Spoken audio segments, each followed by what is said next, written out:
हरे राम राम राम हरे हरे हरे कृष्ण हरे कृष्ण कृष्ण कृष्ण हरे हरे राम हरे हरे हरे राम राम राम हरे हरे हरे हरे कृष्ण कृष्ण कृष्ण हरे कृष्ण कृष्ण कृष्ण हरे कृष्ण हरे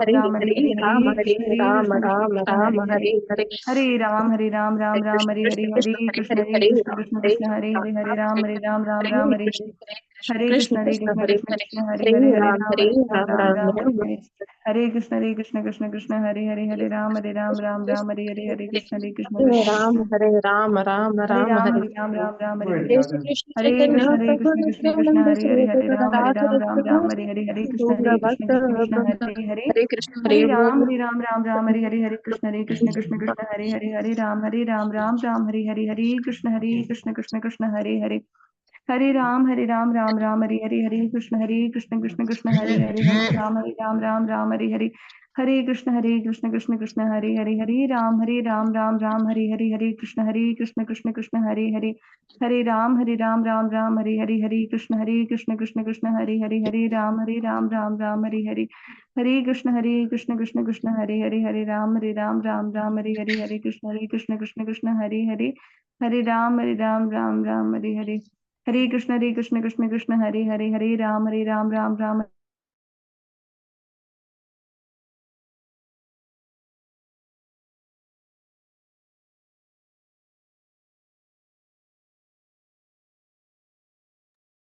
हरे कृष्णा। आप सभी बच्चों का स्वागत है आज के सत्र में।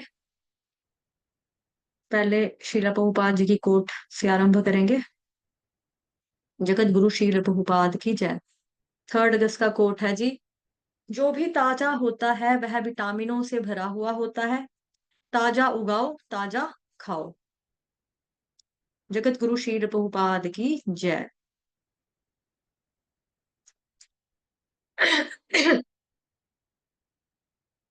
आज का श्लोक है हमारा श्रीमद् भगवद गीता अध्याय 3 और वर्ष नंबर 6 है। ऐश्वर्या माता जी, आप अपने आप को अनम्यूट करके श्लोक भी पढ़ो और तात्पर्य पढ़ो। जी माता जी। हरे कृष्ण माता जी, पंचांग प्रणाम। हरे कृष्ण माता जी, पंचांग। हरे कृष्णा। अध्याय 3, श्लोक नंबर 6। कर्मेन्द्रियाणि संयम्य य आस्ते मनसा स्मरणं स्मरण इंद्रिय अर्थान विमूढ़ात्मा मिथ्या आचार स उच्यते। जो कर्मेंद्रियों को वश में तो करता है, किंतु जिसका मन इंद्रिय विषयों का चिंतन करता रहता है, वह निश्चित रूप से स्वयं को धोखा देता है और मिथ्याचारी कहलाता है। तात्पर्य श्रील प्रभुपाद द्वारा। माता जी, आप तात्पर्य पढ़ेंगी? नहीं माता जी, आप ही पढ़िए ना आज। जी जी जी माता जी। जगत गुरु श्रील प्रभुपाद की जय।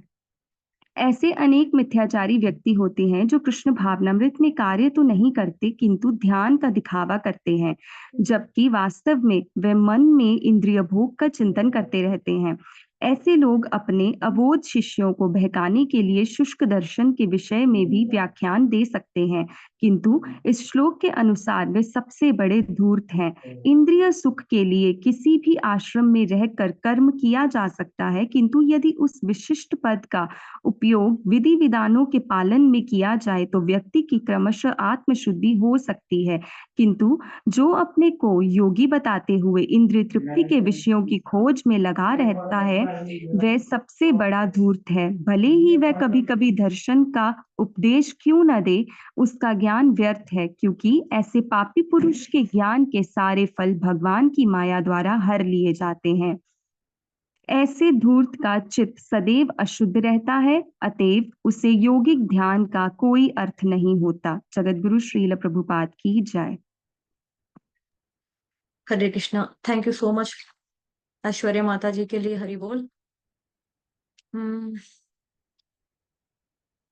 तो बेसिकली इस श्लोक में बताया जा रहा है प्रिटेंडर के बारे में। एक तरह का अनुवाद क्या है? जो कर्म इंद्रियों को वश में तो करता है, किंतु जिसका मन इंद्रिय विषयों का चिंतन करता रहता है, वह निश्चित रूप से स्वयं को धोखा देता है और मिथ्याचारी कहलाता है।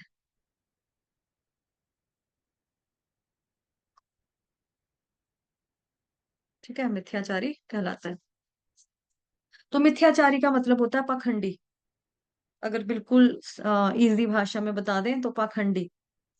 इसको शुद्ध हिंदी में पाषंडी बोलते हैं, लेकिन नॉर्मल हिंदी में आसान भाषा में इसको पाखंडी कहते हैं, मिथ्याचारी को। तो यहाँ पे बताया जा रहा है कि वो लोग कपटी हैं। तो कपटी कौन है? जो कर्म इंद्रियों को तो वश में तो करता है, यानी उसने अपनी इंद्रियों को वश में तो किया है, कि नहीं गलत कामों को एक्सटर्नली उसने विड्रॉ किया है, एक तरह से मतलब। लेकिन जो उसका मन है ना, वो इंद्रिय विषयों के भोगों में लगा रहता है, कि ये मिल जाए वो मिल जाए। मन सोच रहा है कि काश यार मौका मिल जाता, काश एक बार हो जाता, काश ये चीज मेरे हाथ लग जाती, काश मैं इसका भोग कर पाता, काश यार मौका मिल जाता। इस तरह से वो सोचता रहता है मन में। अब मन ऐसा लगा हुआ है, ऐसे व्यक्ति के लिए बोला जा रहा है कि वो निश्चित रूप से खुद को धोखा दे रहा है, खुद को धोखा दे रहा है, किसी और को वो धोखा नहीं दे रहा है। उसको लगेगा शायद वो गुरु को धोखा दे रहा है या उन लोगों को धोखा दे रहा है। अरे भाई, वो स्वयं अपने आप को सबसे पहले धोखा दे रहा है। आपने सुना होगा ना, माया मिली ना राम।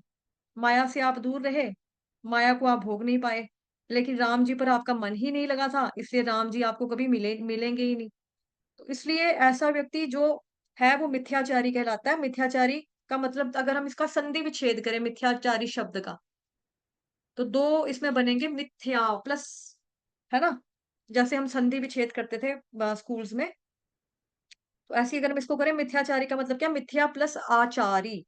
मिथ्या प्लस आचारी, तो मिथ्या का मतलब हो गया झूठा, गलत, फरेब। उर्दू में बोले अगर फरेब। तो आचार का मतलब क्या हो गया? ये आम का अचार, आम का अचार मिर्च का अचार नहीं है। आचार का मतलब हो गया आचरण, आचरण, आचरण करने वाला। ठीक है, सो मिथ्याचारी का मतलब ये है। तो मिथ्याचारी इसी को बोला जाएगा। क्योंकि ऐसे लोग क्या करते हैं, जैसे पिछले श्लोकों में भी हमने चर्चा की थी, आपको याद होगा सेकंड चैप्टर में भी हमने पढ़ा था ना, कि जैसे कई बार क्या होता है कि इंद्रिय विषयों के ऊपर चिंतन तो लगा रहता है इंसान का, लेकिन जब देखता है कि मेरी कमजोरी सामने से आ रही है तो पीछे हो जाता है। तो वो भी एक तरह का तरीका ठीक है, लेकिन मन में वो चीज चलती रहे चलती रहे चलती रहे, वो चीज गलत है ना। तो यहाँ पे वही चीज बताई जा रही है। क्योंकि ऐसे लोग क्या करते हैं, जैसा हमने पिछले श्लोकास में भी डिस्कस किया था, कि व्यक्ति को अपने गुणों के अनुसार, जो उसका साइकोफिजिकल नेचर है, कल शाम वाली क्लास में भी इसी के ऊपर बात हो रही थी ना, कल शाम वाली में, परसों शाम वाली में शायद से, कि जो साइकोफिजिकल नेचर है, जो कंडीशनिंग है उसकी, उसके अनुसार उसको कार्य करने पड़ते हैं, और करने पड़ेंगे भी। फिर वो विवश हो जाएगा, फिर वो करेगा ही करेगा वो चीज। तो जो उसकी प्रवृत्तियां हैं, स्वभाव है, नेचर है, वो करेगा ही करेगा। तो कोई बोल सकता है पहाड़ों पे तो कई लोग बैठे हैं महात्मा जी चौंकड़ी मार के, तो फिर तो वो अपना कोई कर्म नहीं कर रहे हैं। लेकिन ऐसा व्यक्ति भले ही समाधि का पोस्चर बना ले, लेकिन अगर उसका मन अभी भी लगा हुआ है इंद्रिय विषयों के अंदर, तो यानी कि उसने विड्रॉ तो कर लिया, हार्डवेयर को तो उसने विड्रॉ कर लिया, लेकिन उसका उसका जो सॉफ्टवेयर है ना, वही करप्ट हो रखा है। तो उसके सॉफ्टवेयर में तो भरा पड़ा है कि यार काश मुझे ये मिल जाता, काश मैं इसको पा लेता, काश हासिल कर पाता, काश एक बार भोग कर पाता, मेरी ये चाहत अधूरी रहेगी, काश मैं इसको पूरा कर पाता। तो जैसे कई लोग गुस्से में आकर बोल देते हैं, छोड़ो घर बार चलो हरिद्वार। लेकिन वहां पे जाकर उनको याद आती हैं घर की चीजें। जैसे मैंने आपको परसों भी एग्जाम्पल दिया था, जब हम छोटे थे, अभी भी शायद वो एडवर्टीजमेंट आती है, कि एक बच्चा होता है छोटा सा, वो बस्ता पकड़ता है, अपना बैग उठाता है पीठ के ऊपर, और एक उसने हाथ में छोटा सा टेडी बियर गुड़िया डॉल जैसी पकड़ी होती है। तो जा रहा होता है, तो रामू काका उसको पूछते हैं कहाँ चला?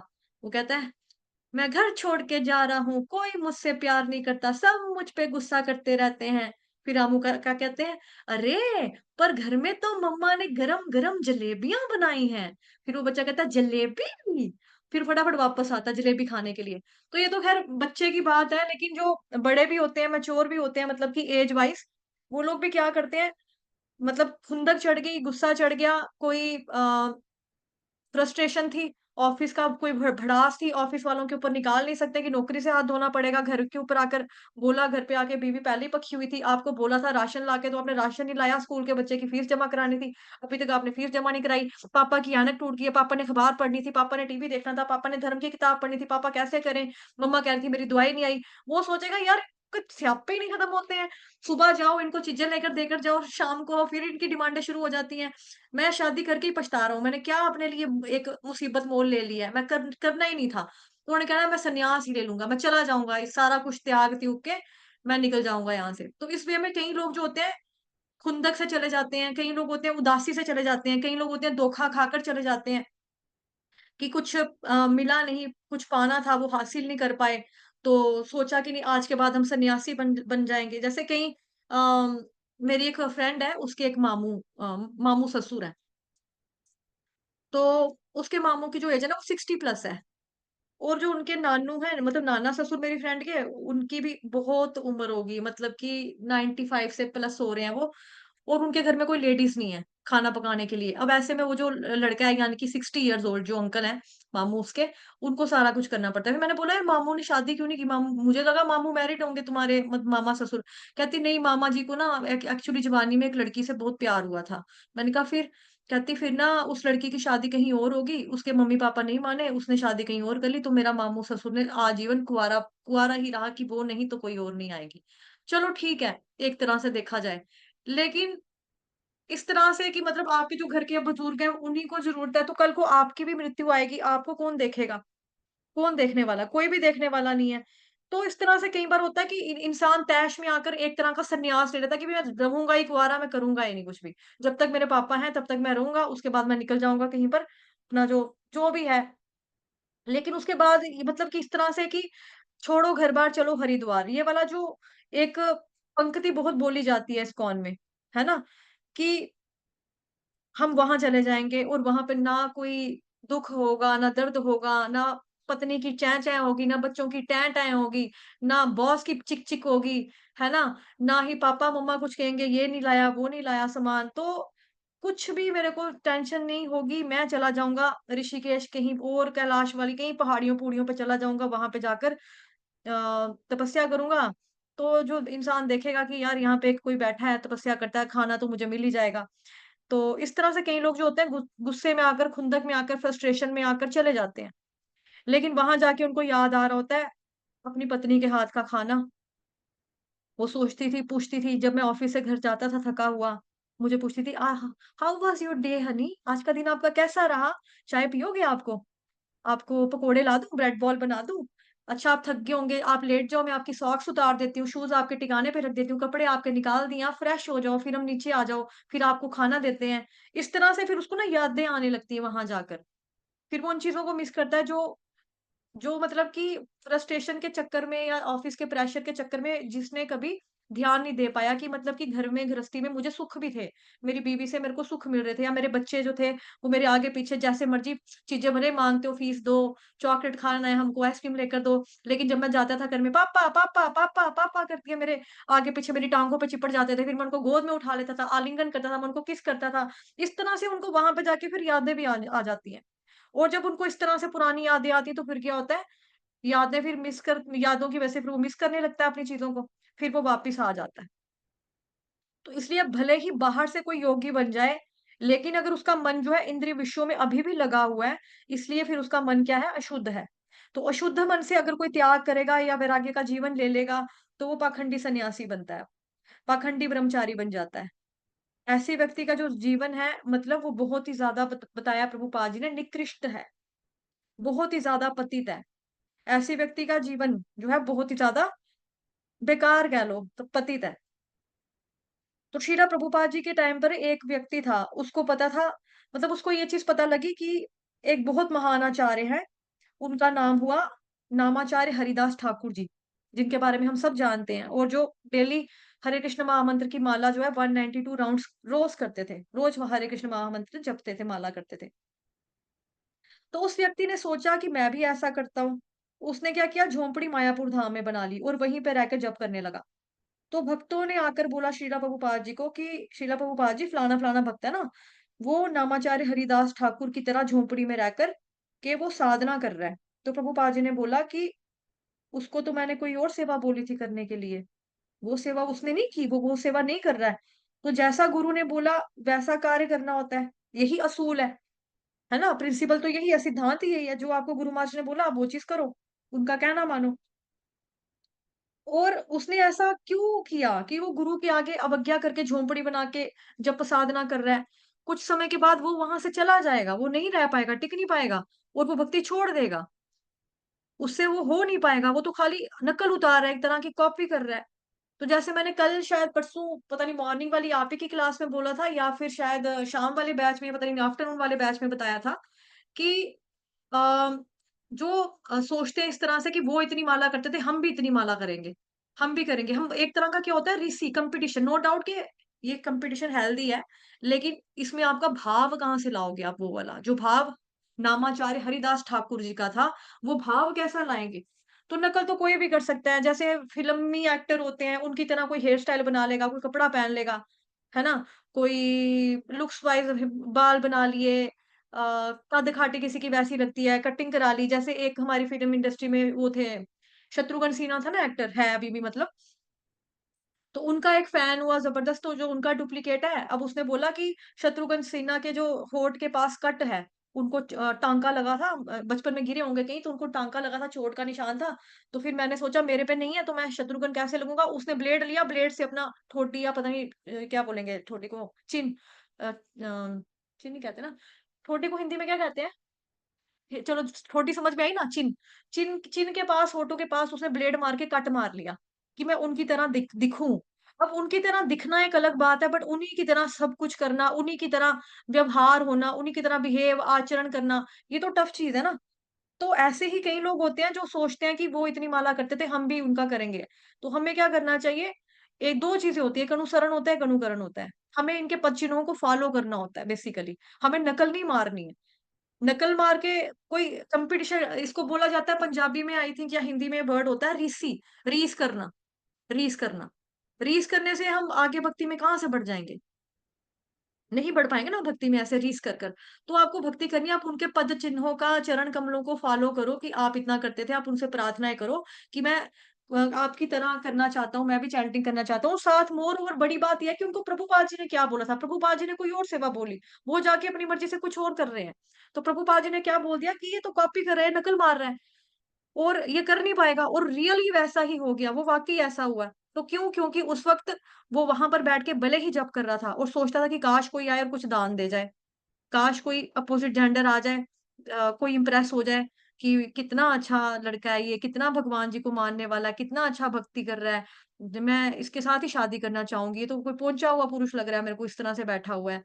तो मुझे मेबी कोई शादी के लिए प्रपोज़ ही कर दे लड़की आकर। तो इस तरह से ये चीज़ें सोच-सोच के हरे कृष्ण महामंत्र के जप में लगे हुए थे, तो ये फिर तो होना ही था। तो ऐसे ही एक और सुंदर कथा आती है, एक समय में एक ब्राह्मण था, और उसके घर के बिल्कुल सामने एक वेश्या रहा करती थी और दोनों की मृत्यु के पश्चात यमदूत आए और वेश्या को वो देखा कि स्वर्ग लेकर जा रहे हैं और ब्राह्मण को नरक की तरफ लेके जा रहे थे। तो ब्राह्मण ने बोला, "ओह! Hello, hello, hello! रुको, रुको, रुको, रुको, रुको, 1 मिनट। क्या, क्या, क्या, क्या? शायद मुझे लगता है कि आपके कुछ हिसाब-किताब में, कुछ कैलकुलेशन में मिस्टेक हुई है। उतारो मेरे को नीचे, कहाँ ये उधर लेके जा रहे हो? मैं तो ब्राह्मण हूँ, दिख नहीं रहा आपको? मेरे कपड़े-शपड़े देखो, मेरी चोटी देखो, शिखा देखो, मेरे गले में कंठी देखो, ये आप देखो, तिलक लगाए हैं मैंने। आप मेरे को नर्कलोक में लेके जा रहे हो, गलती लग रही है आपको, उतारो मेरे को यहाँ से। तो वो देखो वेश्या, वेश्या को लेकर आप स्वर्ग लेके जा रहे हो, क्या लोग हो आप?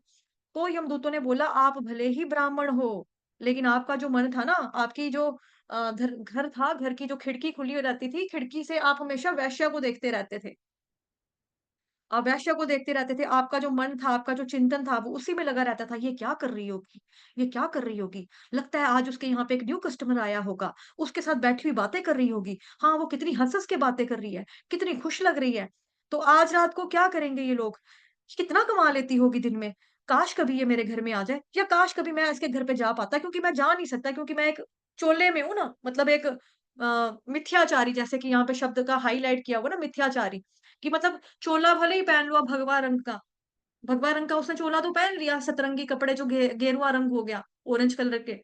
भगवा ड्रेस पहन लिया, लेकिन मन में क्या चीज़ें चल रही थी, ये वेश्या क्या करती होगी, वेश्या कितना कमाती होगी, कितनी हँस-हँस के बातें कर रही है, दिखने में कितनी सुंदर है, कितनी प्यारी है, काश मैं इसके पास जा सकता, पर मैं जा नहीं सकता क्योंकि मैंने चोला पहना हुआ है। यही आ जाए मेरे पास किसी तरीके, ये भी कैसे आएगी, क्योंकि इसको तो ये लगता होगा कि मैं भक्त हूँ, लेकिन अंदर से तो मैं इसको भोग करना भी चाहता हूँ, मुझे अच्छी लगती है ये, कितनी ये इतने लोगों को इसने संतुष्ट किया है।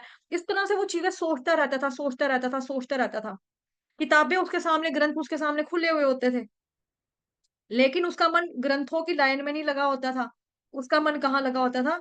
वेश्या की तरफ। लेकिन दूसरी तरफ जो वेश्या थी ना, वो क्या सोचती थी? अब उसकी सोच देखो। उसकी सोच होती थी, मैं कितना गंदगी गंदगी नाली वाला, नर्क वाला जीवन जी रही हूँ। मैं कितनी ज़्यादा दूषित दूषित जीवन जीती हूँ, कितनी पतित हूँ मैं। पता नहीं क्या मैंने ज़िंदगी में कितने गलत कर्म किए होंगे पिछले जन्म में, मैंने पता नहीं क्या क्या किया मैंने, क्या नहीं किया, और मैं यहाँ पर देखो क्या कर रही हूँ। इतने लोगों के साथ मेरे को संबंध बनाने पड़ते हैं, वो भी पैसे की खातिर। मैं अपना शरीर लोगों को सौंपती हूँ।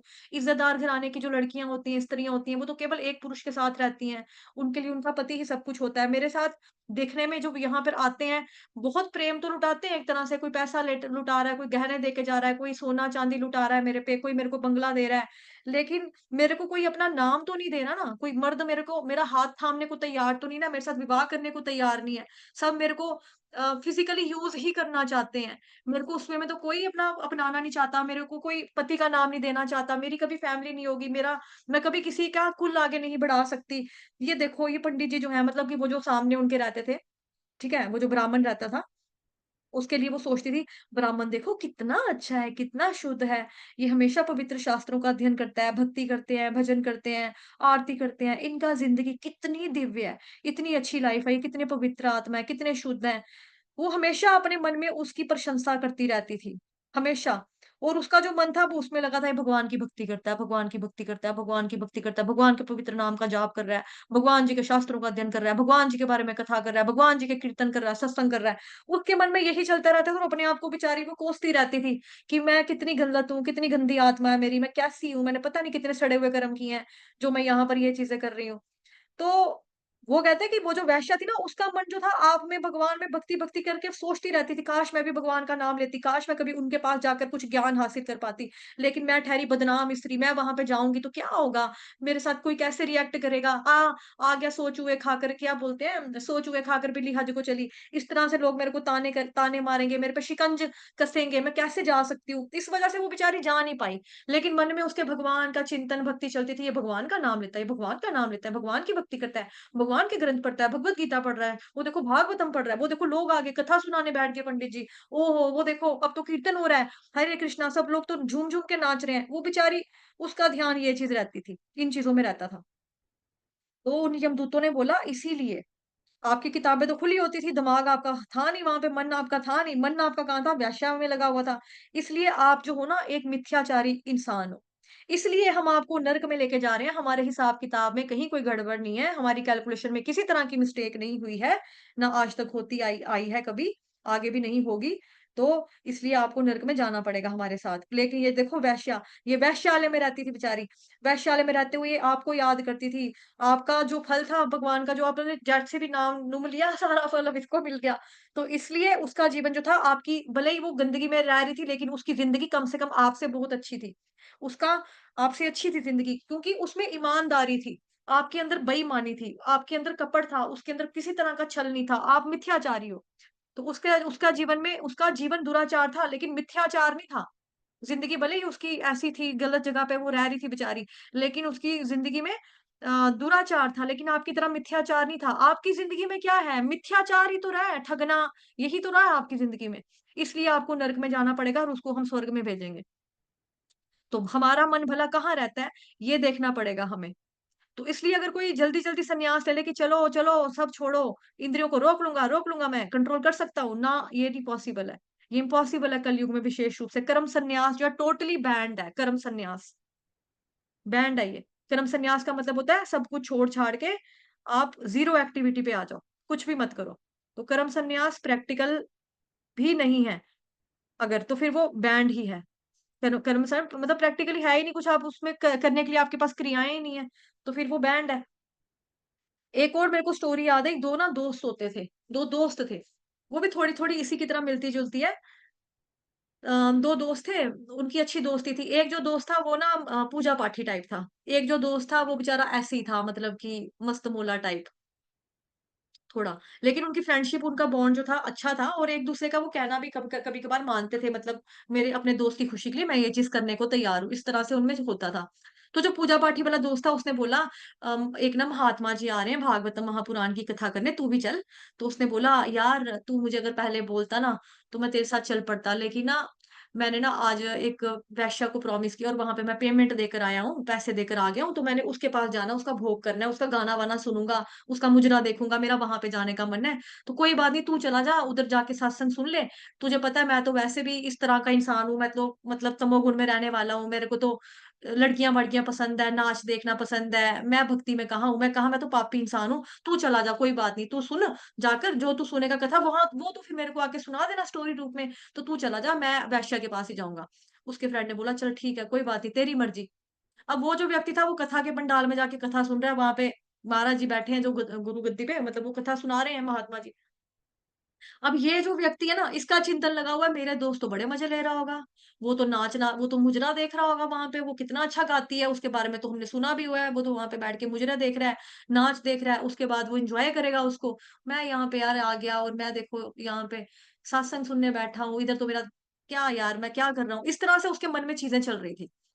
तो फिर उसके साथ भी यही हुआ, उसको जो था स्वर्ग में, एक को स्वर्ग मिल गया, एक को नर्क मिल गया। और जो दूसरी तरफ उसका जो दोस्त था जो वैश्यालय में जाकर बैठा था, वो सोच रहा था मेरा दोस्त देखो बेचारा कितना अच्छा है, काश मैं उसके साथ चला जाता, मैंने थोड़े से टेम्परेरी आनंद के लिए, टेम्परेरी कानों को सुख देने के लिए, कि मतलब ये वैश्य अच्छा गाना गाती है, अच्छा मुजरा करती है, नाच देख लूंगा, 2 मिनट आंखें सेक लूंगा, इस 2 मिनट के चरम सुख को, मतलब कि इस 2 मिनट के लिए भौतिक गंदे सुख को पाने के लिए मैंने भगवान जी जैसे कथा का मैंने अपमान कर दिया यार, मैं ज्ञान ही सुनने, लानत है मेरे ऊपर, दिल लानत है मेरे ऊपर। वो अपने आप को इस तरह से कोसने लगा कि मेरा दोस्त कितना अच्छा है, मेरा दोस्त कितना अच्छा है, वो देखो भगवान जी के पास उधर जाकर कथा सुन रहा है, भगवान के बारे में, लीलाओं के बारे में सुनाएगा, मैं यहाँ पर क्या कर रहा हूँ, कितनी गंदा किया मैंने काम, मैंने बड़ा गलत किया। इस तरह से वो अपने आप को कोसता रहा वहां पे, और वो उधर से सोचता रहा कि वो उधर जाके ऐश मार रहा है।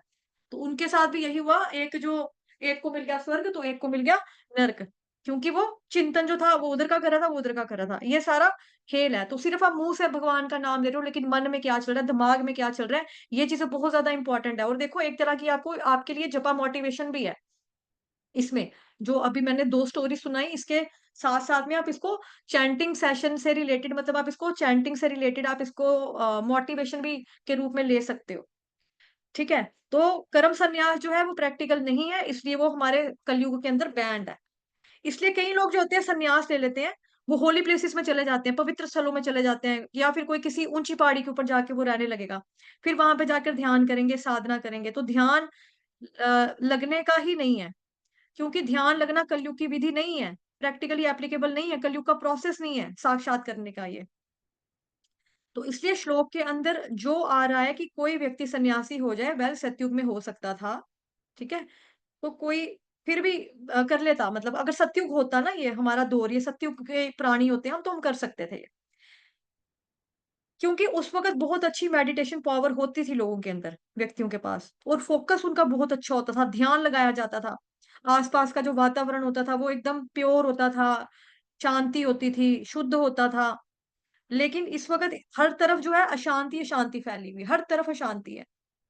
इतना ज़्यादा उद्वेग से भरा हुआ है सारा वातावरण, तो ऐसे में इसलिए ऐसा व्यक्ति कहाँ जाकर कर्म संन्यास कर पाएगा? कर ही नहीं पाएगा। ये अपने आप को भी धोखा देने वाली बात है। और दूसरों के लिए लगेगा आपको कि दूसरे मेरे बारे में सोचेंगे कितना अच्छा वक़्त है। उधर भी ठग रहे हो, उधर भी, इधर भी, अपने आप को ठग रहे हो। ये ठगों का काम है, क्या कर रहे हैं? कुछ भी नहीं कर रहे। तो इसलिए कलयुग के अंदर एक्चुअली कर्म संन्यास बैन्ड है। तो फिर कौन-सा अलाउड है? भक्ति संन्यास। हालाँकि एक और भी संन्यास अलाउड है जिसको हम बोलते हैं ज्ञान संन्यास। इवन वो भी करने के लिए कलयुग वाले लायक नहीं है, हम लोग लायक नहीं है। क्योंकि ये देखो एक बार संन्यास लेने के बाद अगर व्यक्ति का पतन होता है, तो ऐसे सन्यासी को बोला जाता है वनतासी। वनतासी का मतलब होता है कि जिसने पहले उल्टी मारी, मतलब प्यूक कर दिया, वॉमिटिंग की, उसके बाद अपनी उल्टी को खुद ही पी गया। छी! है ना? वनतासी का मतलब जिसने उल्टी की फिर उसको खा लिया या पी लिया। तो उस तरह से अगर कोई सन्यास ले ले और जगत को त्याग दे, अब उसका जगत से कोई मोह नहीं रहा, जगत में, तो सक्रिय सेवा करता है। लेकिन जगत में उसका अगर कोई मोह नहीं रहा, लेकिन इसी मोह में वो गिर जाता है फिर से, तो उसको बोला जाता है वनतासी।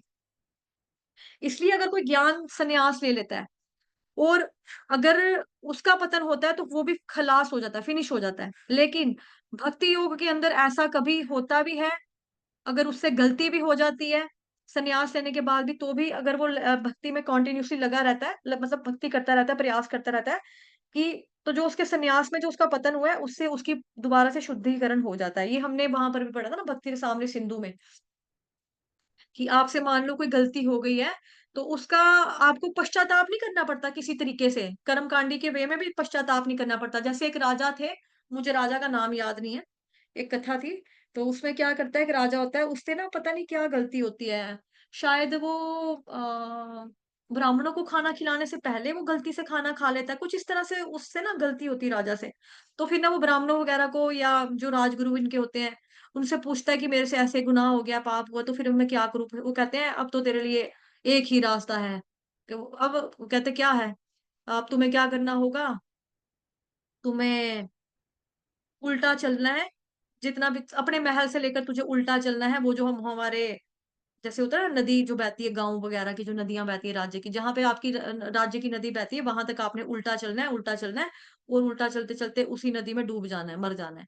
तो इस तरह का ये चीजें जो थी, ये चीजें क्या है कि मतलब कि ये तो वही बात होगी ना कि गलत है, कि जैसे देखो गलती या गुनाह किससे नहीं होता है आज के संसार में, कलयुग में कौन है जो पवित्र आत्मा बैठा है इधर? अगर हम इतने अच्छे पवित्र होते ना, पहली बात ये है कि हम भौतिक संसार में नहीं होते, दूसरी बात यह है कि हमारा जन्म जो है ना कलयुग जैसे युग में नहीं होता। अगर हम इतने इंटेलिजेंट होते, हम सतयुग में भक्ति करके निकल जाते, त्रेता युग में निकल जाते, द्वापर युग में निकल जाते, बट हम most dumb most duffer batch है हम कलयुग प्राणियों का, तभी करके हम यहाँ पर हैं। इस बात को मान लो, स्वीकार कर लो। गलतियां जो होती हैं, गुनाह जो होते हैं, वो सबसे होते हैं, पाप कर्म सबसे होते हैं। भगवान से अर्जुन भी गीता में पूछते हैं ना, कभी कभी कोई भी व्यक्ति जो पाप नहीं करना चाहता, फिर भी पाप उनका मतलब कार्यों में कैसे वो लग जाता है, समझ में नहीं आता, कि अंदर से चाहता है कि नहीं करना, नहीं करना, नहीं करना, लेकिन फिर भी उससे हो जाता है, कैसे हो जाता है? तो एक गाना भी है ना उसका, राजेश खन्ने की फिल्म का, शायद रोटी फिल्म का था, पता नहीं कहाँ का, एक गाना था कि उसमें वो बोलता है कि पहला पत्थर वो मारे जिसने पाप ना किया हो, जो पापी ना हो। तो सारे यहाँ पर पापी हैं। तो जैसे मक्का मदीना या जो मुस्लिम इस्लामिक जो कंट्रीज होती हैं, उधर क्या होता है कि किसी ने चोरी कर ली है, उसके हाथ काट दो, उसको कोड़े मार मार दो। इस तरह से अगर देखा जाए, इस तरह से टॉर्चर करना, जैसे हमारी संस्कृति में क्या लिखा जाता है, बताया जाता है, बोला जाता है कि पाप से नफरत करो, पापी से नफरत मत करो। अगर किसी बच्चे ने गलती, मतलब कोई बच्चे को, किसी बच्चे को भूख लगी थी, किसी के पास पैसे नहीं थे और उसने मांगा, मांगने पे किसी ने नहीं दिया, उसका भूख से प्राण निकल रहे थे, वो कुछ नहीं कर पाया, तो उसने सोचा कि मैं एक टुकड़ा ले लेता हूँ ब्रेड का, अंकल की दुकान से पकोड़े का उठा लेता हूँ एक पीस। उसने उठा लिया, तो उसके हाथ काट देंगे क्या? अगर किसी ने चोरी कर दी, उसका गला रेत देंगे क्या? हमारे इंडिया में तो गंदे गंदे क्राइम्स के लिए भी फांसी की सजा नहीं होती, उसके लिए भी देखो फांसी नहीं होती। और जब कभी जज जो होता है फांसी की सजा सुनाता है ना किसी को, अपना पेन की निब तोड़ देता है कि मैंने इससे एक जीव आत्मा को मतलब कि फैसला सुनाया है कि मतलब मौत की सजा सुना दी है, तो अपना पेन ही तोड़ देते हैं कि दोबारा किसी की मुझे इस पेन से नहीं लिखना पड़े, इस पेन से मैं कोई केस सॉल्व ना करूं, दोबारा इस पेन से ना लिखूं, ये मनूस पेन इसने एक का जल्लाद के पास मैंने भेज दिया, फांसी लगवा दी। जज तक इस चीज का मतलब, हमारे तो शास्त्रों में जज वगैरह इस चीज का दुख मनाते हैं। लेकिन इस्लामिक कंट्रीज में देखो कि गुनाह हुआ है, गलती हुई तो उसको मार डालो, उसको कोड़े मारो, उसको हंटर मारो, पब्लिकली उसको इस तरह से जलील किया जाए। किसी को, किसी ने किसी से प्यार कर लिया, तो उसके लिए प्रॉब्लम होगी। एक एक बड़ा सुंदर आदमी है यूनिवर्स में, उसका नाम है उमार, उमार उन बलगाला कुछ, बुनगाला, बड़ा हैंडसम है। उसको उसके इस्लामिक, वो मुस्लिम था, उसको उसके खूबसूरत होने पर देश निकाला दे दिया। सोचो, कोई व्यक्ति अगर सुंदर है, खूबसूरत है, तो आप हमारे देश में नहीं रह सकते। क्यों? क्योंकि आपको यहाँ से जाना पड़ेगा, बहुत खूबसूरत हो। ये क्या तरीका हुआ? अगर कोई सुंदर है, भगवान जी की देन है ना, भगवान जी ने उसको खूबसूरती दी है। उसका मतलब क्या है कि आप उसको इस तरह से बोलो कि तू देश छोड़ के निकल जा, ये क्या बात होगी? तो इस तरह से चीजें जो होती हैं, बड़ा कुछ होता है कि पाप कौन नहीं करता है, पाप सबसे होते हैं, लेकिन प्रायश्चित का मतलब यही होता है कि अगर आप सच्चा प्रायश्चित करना चाहते हो, भगवान जी की भक्ति करो, भगवान जी को ठीक है सॉरी बोलो, या अगर आपने जिसके प्रति अपराध किया आप उससे सॉरी बोल दो, और बोलो कि हाँ भगवान जी, मैं दोबारा ऐसे नहीं करना करूंगा, आप मुझे प्लीज ऐसी हिम्मत दे देना, ताकत दे देना कि जो मेरी कमजोरी अगर वो मेरे सामने आ भी जाए, तब भी मैं उसकी तरफ खींचा हुआ ना चले जाऊं, अब मेरे कदम उसकी तरफ ना चले जाएं। इस तरह से होती है ये चीजें। भक्ति योग में अगर गलती होती है, प्रॉब्लम आती है, जैसे कई बार देखो होता है हमें कहीं फ़ोन करते हैं कि माता जी आज ना मैं 16 माला ही नहीं कर पाई। आज मैं टीवी देखने चली गई थी, पता ही नहीं चला टाइम का, मैं टीवी देखती रह गई, मेरी 16 माला कंप्लीट नहीं हुई। तो हम उसको कुछ भी नहीं कहते, हम कहते हैं कोई बात नहीं, जो आपके राउंड रहते हैं, कोशिश यही करो कि रात को सोने से पहले कंप्लीट करो और अर्ली मॉर्निंग उसको कर लेना। लेकिन आगे से ऐसे मत करना, क्योंकि अगर आप अपनी मस्ती से ऐसे करोगे तो वो आपका एक तरह का अपराध है। लेकिन हाँ, रेयर केसेस में आपको अनुमति होती है, जैसे मान लो कि किसी के घर में डेथ हो गई है। आपके खुद के किसी निजी या कोई मतलब करीबी इंसान है, उसकी मृत्यु हो गई है। चलो ठीक है, आपको टेंशन थी, कोई आपके घर में बड़ा ही बीमार पड़ गया, आपको उसकी सेवा करने से टाइम ही नहीं मिला, ठीक है? या आपकी खुद की तबीयत बहुत ज़्यादा बीमार हो गई है, मतलब आपको बुखार है, गंदे वाला बुखार चढ़ा है, नहीं हो सकता है। तो उसमें ये तो नहीं है आपने भक्ति नहीं की, आज आपने 16 माला नहीं की, कोई बात नहीं, अब आपको अपना खून से लिख कर देना पड़ेगा मेरे को कि आज के बाद हम 16 माला मिस नहीं करेंगे। अरे! ये क्या बात हुई? इंसान है, गलती हो गई, लेकिन भक्ति में अगर उससे इस ये कोई बहुत बड़ा पाप भी नहीं हो गया। हालाँकि इसको अपराध की कैटेगरी में मानेंगे, अगर आप मस्तियों की तरह मस्ती की वजह से नहीं कर रहे हो कि नेटफ्लिक्स पे रात को फ़िल्में देखी, सुबह नींद नहीं खुली, तो हम सोचे तो ये चीज़ गलत में आएगा, ये अपराध में आएगा। लेकिन अगर किसी की मजबूरी है तो उसको बोले नहीं, तुझे पश्चाताप करने के लिए अब इसका एकमात्र उपाय यही है, तुझे जान देनी पड़ेगी अपनी, तूने प्रण लिया था, तूने क्यों नहीं किया? अभी उसकी दीक्षा भी नहीं बेचारे की, उसको ऐसे डाल दो, ऐसे कर दो, वो बेचारा तो दौड़ जाएगा, वो भक्ति खाक करेगा। मतलब कि भक्ति के चक्कर में आत्मा आत्मा तो बेचारी गई। आत्मा को तो मेन काम क्या, आत्मा को बचाना हमने, कि आत्मा भक्ति करे, भगवान की सेवा में लगा रहे। इनफैक्ट ये बड़े-बड़े केसेस भी हुए हैं जिसमें लोगों से गलत-गलत तरीके से भी चीज़ हो जाती है भक्ति में रहने के बाद भी। लेकिन फिर भी भक्ति करते-करते वो इंसान शुद्ध हो जाता है। इंसान अच्छा वही है जिससे कोई अगर गलती हुई है उसको वो मान ले कि हाँ, भई मेरी गलती हुई थी, ठीक है? अब मैं अपने आप से प्रॉमिस करता हूँ या भगवान जी मैं आपसे वादा करता हूँ या अपने गुरु से वादा करता हूँ कि मैं दोबारा ये चीज़ नहीं करूँगा। ठीक है, हो गया। आप भक्ति करते रहो, आपकी शुद्धि हो जाएगी। बजाए इसके कि किसी ने चोरी कर दी, आप हाथ काट दो, गला रेत दो उसका, बेचारे का कोड़े मारने लग जाओ उसको। ये कोई हमारा काम थोड़ा है। तो उस चीज़ को याद रखना चाहिए कई कई बारी फ़िल्में जो गाने होते हैं, ये भी बड़े सही हो जाते हैं। जैसे कि जिसने पाप ना किया हो, जो पापी ना हो, वो पत्थर मारे। तो जो कोड़े मार रहा है, तू बड़ा दूध का दूल्हा है, जो उसको कोड़े लगा रहा है। जो कह रहा है कि जाके डूब जाओ पानी के अंदर जाके जान दे दो, तू बड़ा दूध का दूल्हा है भला, जो उसको ऐसे उपाय बता रहा है। ठीक है, गलती हो गई, लेकिन उसको माफ़ भी तो करना चाहिए ना। हमारे में तो बोला जाता है, श्रीमद् भगवत गीता में भी लिखा है, तेज क्षमा धृति शौचम, क्षमा धृति शौचम, क्षमा, माफ़ करना सीखो। तो क्षमा का दान नहीं देना आएगा आपको, तो आप अपने आप को क्या मान रहे हो? क्षमा का दान तो आपने बस जस्ट माफ़ ही करना है, अपनी झोली से किसी पिटारे से निकाल के कोई सोने की शर्फ़ी तो देनी नहीं है आपने। अपनी जायदाद प्रॉपर्टी तो उसके नाम नहीं करनी, कोई सॉरी माँग रहा है तो उसको सॉरी बोल दो, सॉरी क्या बोल रहा है, माँगी है उसने सॉरी बोला है तो उसको माफ़ कर दो। दिल बड़ा रखो अपना, इतना थोड़ा होता है। तो यही चीज़ है कि भक्ति जो होती है प्यूरिफ़ाई करने वाली होती है बेसिकली। तो जो व्यक्ति अगर भक्ति में लगा है, भक्ति में रहने के बाद उससे मान लो कोई छोटी-मोटी गलती हो जाती है, ठीक है? तो उससे उसका जो संन्यास में पतन हुआ है, अगर वो भक्ति करता रहेगा, भक्ति करते-करते शुद्ध हो जाएगा। तो इसलिए ऐसा व्यक्ति जिसका मन विषय वस्तु में लगा हुआ है, तो होगा क्या? उसको फाइनली अपॉर्च्युनिटीज़ मतलब दिखाएगा कि क्या किया जाए? कैसे किया जाए? किसी को पता भी ना चले, मैं गलत काम कर लूँ, किसी को पता ना चले, तो ये बुद्धि इसमें लग जाती है। जैसे हम टीवी सीरियल्स वगैरह देखते हैं, जो बॉबी देओल का आया था डिज्नी हॉटस्टार पे आश्रम नाम का, उसमें क्या बताया? इसी तरह की चीज़ें बताई हैं।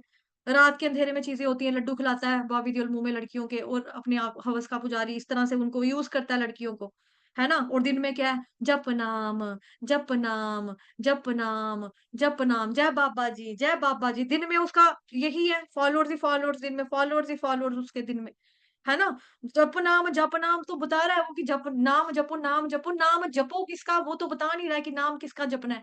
तो ऐसे बाबे-बूबे जो होते हैं वो अपने ही पूजा करवाते हैं और वो ढोंगी कहलाते हैं, वो मिथ्याचारी कहलाते हैं और जो इस तरह के चोले-चूले पहन लेते हैं, संतरी चोला पहन लिया, भगवा कलर का ड्रेस पहन लिया कि हम साधु हैं, हम संत हैं, हम सन्यासी हैं, हम ये हैं। तो दिन में कुछ, रात में कुछ। इस तरह से हमें मिथ्याचारी नहीं बनना है, पाखंड है ये और ये अपने आप को दुःख है, जैसे यहाँ पर लिखा है, निश्चित रूप से वो खुद को धोखा देता है। स्वयं रूप से अपने आप को धोखा देता है वो, सबसे पहला धोखा अपने आप देता है, अपने आप को। हम जैसे भी हैं, अच्छे हैं, गंदे हैं, मंदे हैं, लेकिन हमें अंदर से तो पता ना कि हम रियल में क्या है। हम अंदर से कितने कमीने हैं, वो हमको पता है। बाहर से हम जैसे मर्ज़ी कपड़े लगा लें, जैसे मर्ज़ी हम साड़ी पहन लें, कंठी पहन लें, अपना तिलक लगा लें 12 जगहों के ऊपर, है ना? लेकिन हमारे मन में अगर यही चीज़ें चल रही हैं, भोग है, भोग है, भोग है, तो हम क्या है? हम पाखंडी हैं, हम मिथ्याचारी हैं।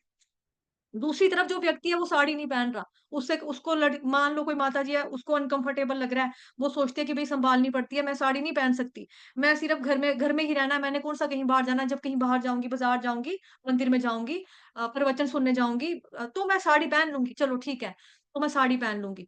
तो लेकिन वो सोचती है कि यार मेरी भक्ति जो है घर में ऐसे नहीं हो रही, घर में काम-काज भी है, पल्लू मुझे बार-बार समेटना पड़ता है, दुपट्टा ही है मान लो किसी ने सूट पहना, मुझे दुपट्टा बार-बार समेटना पड़ता है, मेरा आधा टाइम इसमें निकल रहा है। मैं अच्छे से चैंटिंग करना चाहती हूँ, मैं नॉर्मल एक पजामा और टी-शर्ट पहन के ये करना चाहती हूँ।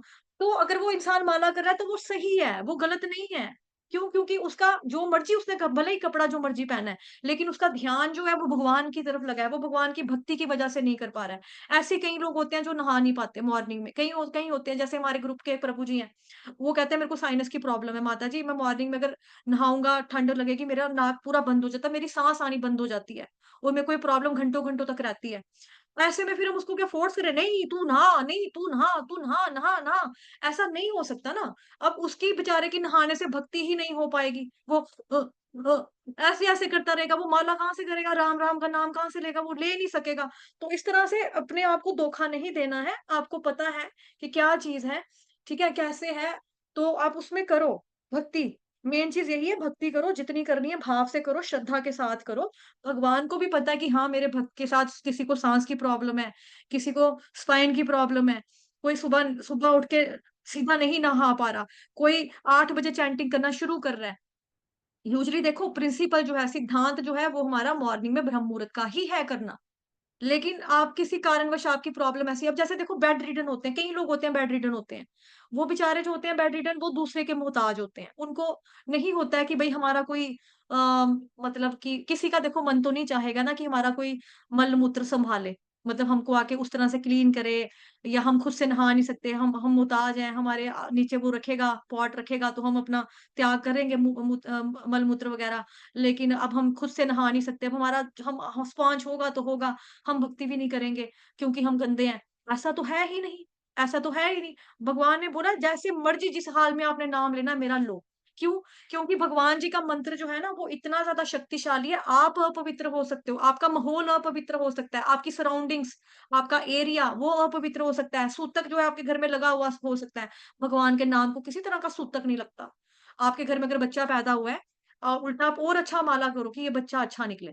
ये आपका नाम लेने वाला निकले भगवान जी हम इसको भक्त बना सकें, आप शक्ति देना कि आपका भक्त बने ये भगवत धाम आपके पास वापस आए। इस तरह से उसके लिए प्रार्थनाएँ करनी चाहिए और चैंटिंग करनी चाहिए। किसी की मृत्यु हो गई है, सूतक लग गया, तो उसमें क्या करना है, हे भगवान जी हमारे घर का प्राणी था बेचारा ये आज आ रहा है, आप इसका आपके पास इसको रखना, आप प्लीज़ इसको अपने चरणों में स्थान दे देना। तो इस तरह से हमें एक्स्ट्रा राउंड्स करने चाहिए उस आत्मा के लिए। तो ये चीज़ें हैं, भगवान जी का नाम तो बहुत शक्तिशाली है, वो तो हर तरह से पवित्र ही पवित्र है। महामंत्र है हरे कृष्ण महामंत्र। बाकी मंत्रों के आगे देखो ओम लगाया जाता है। क्यों लगाया जाता है? उसको शुद्ध करने के लिए, पवित्र करने के लिए, उसके माहौल को शुद्ध करें। ओम श्री गणेशाय नमः, ओम नमः शिवाय, ओम गण गणपताय नमः, ओम ऐं ह्रीं क्लीं चामुंडाय विच्चे, ओम मतलब सब में ओम लगा होता है। लेकिन भगवान ने गीता में साफ बता दिया कि ओम कौन है? ओम किसके लिए इस्तेमाल होता है? और महामंत्र आप देखो हरे कृष्ण महामंत्र के आगे सीधे हरे कृष्ण, कृष्ण कृष्ण हरे हरे, हरे राम, राम राम हरे हरे। इसमें ये तो नहीं लगा ओम हरे कृष्ण ये तो नहीं लगा। क्यों? क्योंकि अपने आप में शक्तिशाली है। दूसरों को पवित्र रखने की ताकत रखता है ये। दूसरों को पवित्र करने की ताकत रखता है। आपका एटमॉस्फेयर, माहौल, आपका शुद्धिकरण, चित्त का शुद्धिकरण जो कि कितने-कितने जन्मों का मैल हमारे हृदय पे दूषित बन के चिपका हुआ है, गम गोंद की तरह बैठ ही गया है। उसको निकालने वाला भगवान का नाम इतना शक्तिशाली है। तो इस तरह से छोटी-मोटी अगर जैसे हो गया कि कोई बेड रिडन व्यक्ति है, ये तो नहीं है कि भगवान ने बोला कि तू नाम ही नहीं ले सकता क्योंकि तूने कपड़े चेंज नहीं किए, तू नहाया नहीं है। ऐसा तो नहीं है, वो लेटे-लेटे भगवान को याद कर सकता है, बिल्कुल कर सकता है, हक है, उसका अधिकार है। जीव का अधिकार है भक्ति करना। जानवर भी करना चाहें तो वो भी कर सकते हैं। गजेंद्र गजेंद्र के केस में नहीं देखा हमने, गजेंद्र हाथी के केस में देखा, ठीक है? एक चूहे के केस में भी देखा था हमने कि चूहा बेचारा क्या कर रहा था, वो जोत होती थी ना, दीपक जल रहा था, जोत में घी था। वो बेचारा जागता था कि मैं घी खा लूँ, मेरे को भूख लग रही है। जब वो घी खाने के लिए गया, उसको आग लग गई बेचारे को, क्योंकि देखो चूहे के बाल होते हैं स्किन के ऊपर। अब बालों ने आग पकड़ ली, वो बेचारा जल गया और वो नाचने लग गया, मतलब नाचने नहीं, मतलब तड़प रहा था। अब भगवान ने सोचा कि ये देखो बेचारा इतना भाव विभोर होके मेरे मंदिर में खड़ा होके मेरे जोत के आगे बेचारा नाच रहा है, भगवान ने उसका उद्धार कर दिया।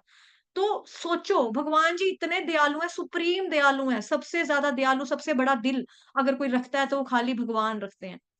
तो छोटी-मोटी गलतियाँ होती हैं, अगर कि आप लोगों से नहीं नहाया, जप नहीं हुआ, इट्स ओके। सिद्धांत का लेकिन पालन करना है। मैं उसको सपोर्ट नहीं कर रही हूँ। सिद्धांत जो हमारा बताया, मंगल आरती करनी है, मॉर्निंग में उठ के करना है, नहा धो के जप करना है, ये हमारा सिद्धांत है। लेकिन किसी कारणवश अगर हमारे ग्रुप में देखो कई लेडीज़ होती हैं, कई माताजी हैं, 73 प्लस हैं, 76 प्लस हैं। एकादशी में पता है दवाई नहीं खानी, लेकिन खाते हैं। मेरी खुद की मदर है, उनको पैरालिसिस का अटैक है, अगर वो नहीं खाएँगे उनके हाथ-पाँव टेढ़े हो जाएँगे, तो उनको क्या बोला है, दवाई खाओ लेकिन माला करो, जप कर लो। ऐसे ही देखो एकादशी के व्रत में ये भी बोला जाता है कि कई लोग होते हैं निर्जल रखते हैं, बिल्कुल भूखे रहते हैं, निर्जल रखते हैं, पानी की बूंद तक नहीं पीते हैं, पूरा भक्ति, भक्ति, भक्ति, भक्ति करते हैं। दूसरी तरफ आप रीस मार लो उसकी, यार वो देख निर्जला रख रहा है, मैं भी निर्जला ही रखूँगी अब। आपने उसकी नकल उतारी, निर्जला रखी, आपको मन में हो रहा है, हाय पेट में गुड़गुड़ हो रही है, पेट में चूहे दौड़ रहे हैं, मेरे को इतनी भूख लगी है, इतना मन कुस रहा है मेरा, मैं अंदर-अंदर चुर रही हूँ, मैंने क्यों रख लिया? उससे तो अच्छा है भक्ति भी नहीं हो रही, सिर में दर्द हो रही है, मुँह सूख रहा है, प्यास लग रही है, लेटे-लेटे लेट जाते हैं, सो जाते हैं, सर दर्द ठीक हो जाएगा। भगवान के पास तो आप रहे नहीं, उपवास का मतलब हुआ भगवान के पास रहना, वो तो आपने रहा नहीं भगवान के पास। तो ऐसे कंडीशन में क्या है, आप खाना मतलब कि जो फलाहार है, व्रत वाला प्रसादम जिसको बोलेंगे, फल वाला, ठीक है? आप फ्रूट्स के ऊपर रह लो, आप जूस के ऊपर रह लो, दूध के ऊपर रह लो, फलाहार के ऊपर रह लो, जो कुट्टू काटा इत्यादि जो खाया जाता है, उसके ऊपर रह लो, उतना प्रसाद लो लिमिटेड, और भगवान की भक्ति आराम से करो। इसमें कोई गुनाह या पाप थोड़ा लग जाएगा आपको, कुछ नहीं है। लेकिन मिथ्याचारी की आपने व्रत रख लिया और अंदर से रोटी, रोटी, रोटी, भूख, भूख, भूख, संगाड़े काटा, टिकड़े, टिकड़े, टिकड़े, टिक्कियाँ आलू की टिक्कियाँ, आपको यही नज़र आता रहेगा, तो भगवान भगवान में दिल थोड़ा लगेगा। तो इस तरह से ऐसी चीज़ें होती हैं। जैसे शीला प्रभुपाद जी के समय में हिप्पीज़ का कल्चर था। अब हिप्पीज़ में देखा जाए तो हिप्पीज़ का जीवन कैसा है? वैराग का जीवन है, घर-बार छोड़ दिया, जॉब छोड़ दी, सब कुछ छोड़ दिया, वाओ! फिर आप लोग क्या करते हैं? दम मारो दम, मिट जाए गम, बोलो सुबह शाम, हरे कृष्णा हरे राम। अब हरे कृष्णा हरे राम तो वो भी कर रहे हैं, लेकिन किसके साथ कर रहे हैं? सुट्टे ले लेकर, क्या बोलते हैं उसको, मुझे वर्ड्स नहीं पता। कश, हाँ, धुआँ खींच-खींच के कश लगा, ड्रग्स ले लेके, यस, ड्रग्स ले लेकर इस तरह से वो कर रहे हैं, तो ये भक्ति है? नहीं है ना? तो इस तरह से कि दम मारो दम, मिट जाए गम, बोलो सुबह शाम, हरे कृष्णा हरे राम। सो एक्सटर्नली देखा जाए इन्होंने सब कुछ छोड़ दिया, लेकिन मन कहाँ पे लगा है? ड्रग्स, नशा, थोड़ा पिएँगे और सो जाएँगे, रेस्ट मारेंगे, चिल करेंगे। सो एक्सटर्नली देखा जाए छोड़ दिया, लेकिन मन तो दूषित है ना, तो इसलिए हिप्पी कल्चर के लोग भी यही किया करते थे। तो प्रभुपाद जी की कृपा से हिप्पी जो थे वो हैप्पी बन गए, रियल में हैप्पी बन गए जब उन्होंने भगवान की भक्ति की, भगवान का नाम जपा। तो चाहते तो प्रभुपाद जी भी कहते हैं ये तो अशुद्ध है, ओए ओए ड्रगिस्ट है, ये तो निकलो, निकलो, निकलो, मीट एंड खा, चलो, छी, छी, छी, छी, छी, छी, चलो, चलो, चलो, चलो, हो जाओ यहाँ से, दफा हो जाओ, दफा हो जाओ। प्रभुपाद जी ने ऐसा किया? नहीं। कई लोग होते थे बेचारे, इधर से प्रसाद खाते थे, प्रभुपाद जी का लेक्चर सुनना, सत्संग कीर्तन सुनना, फिर दूसरी तरफ से जाना और वहां पे जाकर अपनी वापस चीज खा लेनी। फिर प्रभुपाद जी के पास आकर कहना, प्रभुपाद जी यहाँ पर जब हम थे ना बड़ा अच्छा लग रहा था, लेकिन वहां गए ना हमारे सामने वो चीज आ गई, हमने खा ली।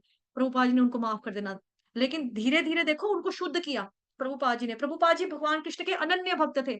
उनको देखने मात्र से ही लोग चुटकियों में भक्त बन जाते थे और प्रभुपाद जी के पीछे-पीछे चल पड़ते थे कि हम भी चलेंगे, भक्ति करेंगे, इनके पीछे-पीछे चलेंगे। सन्यासी हैं, साधु महात्माएँ हैं, स्वामी जी आए हैं, इंडियन स्वामी है, चलो, चलो इनके पीछे चलो। इस तरह से वो पीछे-पीछे चले जाते थे।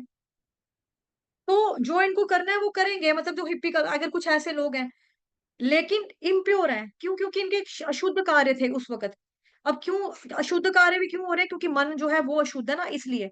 तो ऐसा व्यक्ति जो पाखंड का जीवन जिए, उससे बेटर है जीवन ऐसा जियो जिसमें भगवान जी की भक्ति भले ही आप थोड़ी कर पाओ, लेकिन करो जितनी करो वो दिल से करो, ठीक है? वो अच्छा है। बल्कि जैसे कई बार लोग ब्रह्मचारी जीवन लेते हैं। उनको लगता है कि ये निरूपंथी जीवन है कि चलो मंदिर जॉइन कर लेते हैं, मंदिर के अंदर क्या करना है, आराम कर लेंगे, मुफ्त की रोटियाँ मिलेगी हमको खाने के लिए, वहाँ खा लेंगे, लेकिन बीच-बीच में मौका मिल जाएगा तो भोग भी कर लिया करेंगे। तो इस विचार के साथ अगर कोई मंदिर में आता है, ब्रह्मचारी आश्रम मतलब एक तरह का ब्रह्मचारी बंदा इंसान बन जाता है, ब्रह्मचारी आश्रम में आता है, तो उसको ना तो आध्यात्मिक जीवन का लाभ मिलेगा, क्यों? क्योंकि वो प्रैक्टिस तो कर नहीं रहा, मन तो उसका लगा नहीं और साथ ही में उसका जो विषय वस्तु में ध्यान लगा हुआ है। इसलिए ऐसा व्यक्ति ब्रह्मचारी जीवन में आकर भी कुछ भी हासिल नहीं कर पाता, भगवान जी के बारे में भक्ति या कुछ अपना आध्यात्मिक रूप से उन्नति नहीं कर पाता। ऑन दी अदर हैंड अगर कोई व्यक्ति सिंसियर गृहस्थ बनता है, जैसे देखो प्रभुपाद जी ने एक कपल था जो लिविंग रिलेशनशिप में रहते थे, गर्लफ्रेंड बॉयफ्रेंड। वो अपनी गर्लफ्रेंड के साथ गया प्रभुपाद जी के पास आशीर्वाद लेने के लिए। तो प्रभुपाद जी ने पूछा ये कौन है? उसने बोला भाई मेरी गर्लफ्रेंड है। प्रभुपाद जी ने बोला मैरी हर। तो प्रभुपाद जी ने उसकी खुद शादी करवाई।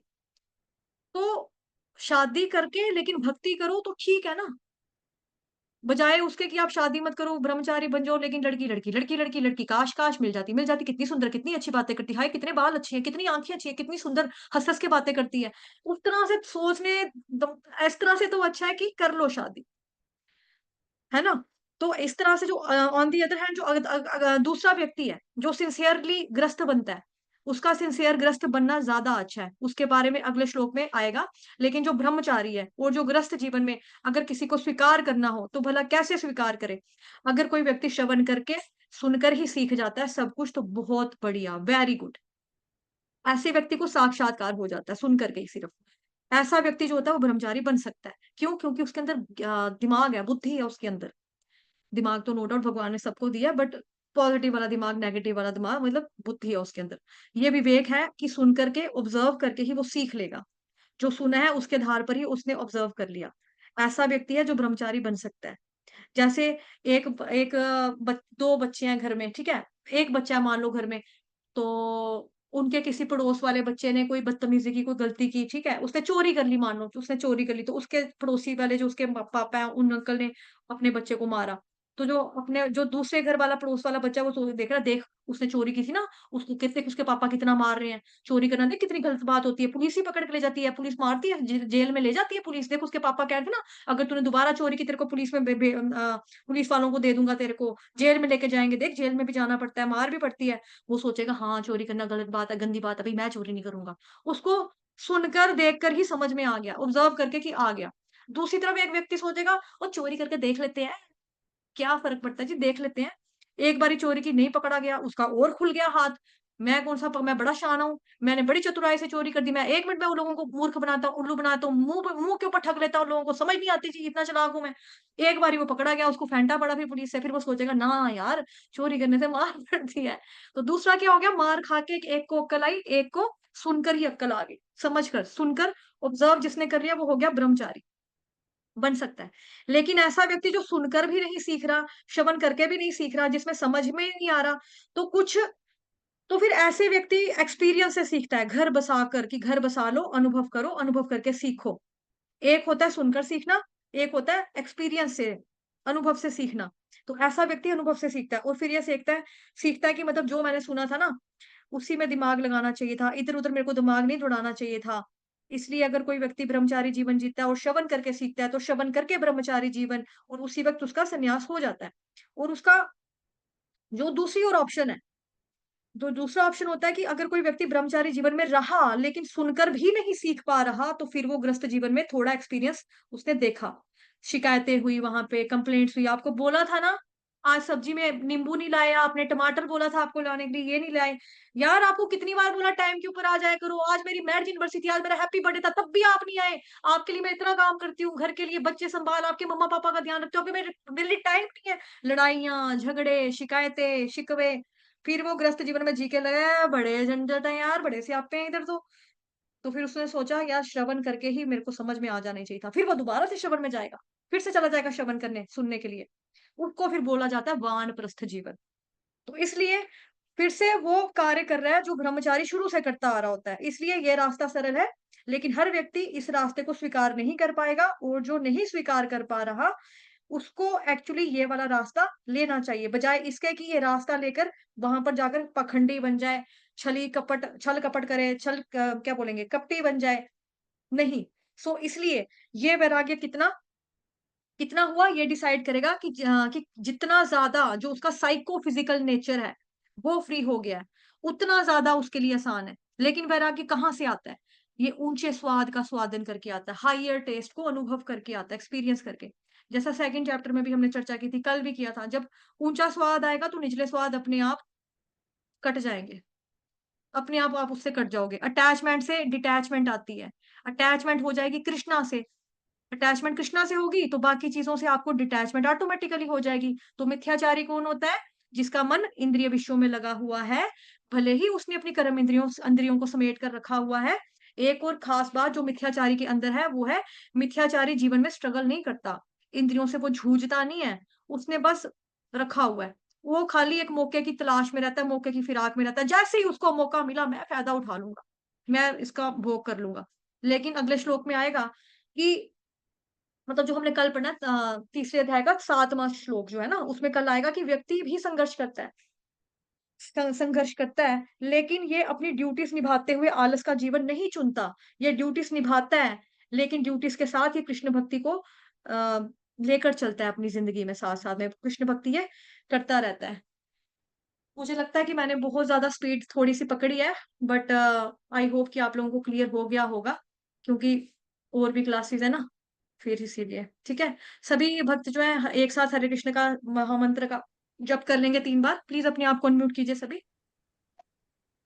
हरे हरे कृष्ण कृष्ण कृष्ण कृष्ण कृष्ण हरे हरे हरे, हरे हरे हरे राम राम राम राम राम हरे हरे हरे, हरे हरे हरे हरे कृष्ण कृष्ण कृष्ण हरे कृष्ण कृष्ण कृष्ण कृष्ण कृष्ण कृष्ण हरे हरे हरे, हरे हरे राम हरे राम राम राम राम हरे हरे। हरे हरे कृष्ण कृष्ण हरे कृष्ण कृष्ण कृष्ण कृष्ण कृष्ण कृष्ण हरे हरे हरे हरे हरे राम राम राम हरे वाञ्छाकल्पतरुभ्यश्च कृपा सिन्धुभयेव च पतितनां पावनेभ्यो वैष्णवेभ्यो नमो नमः। अनंत कोटि वैष्णव वृंद की जय, जगत गुरु श्री प्रभुपाद की जय, श्री कृष्ण चंद्र भगवान की जय, आज के आनंद की जय, आप भक्तों की जय।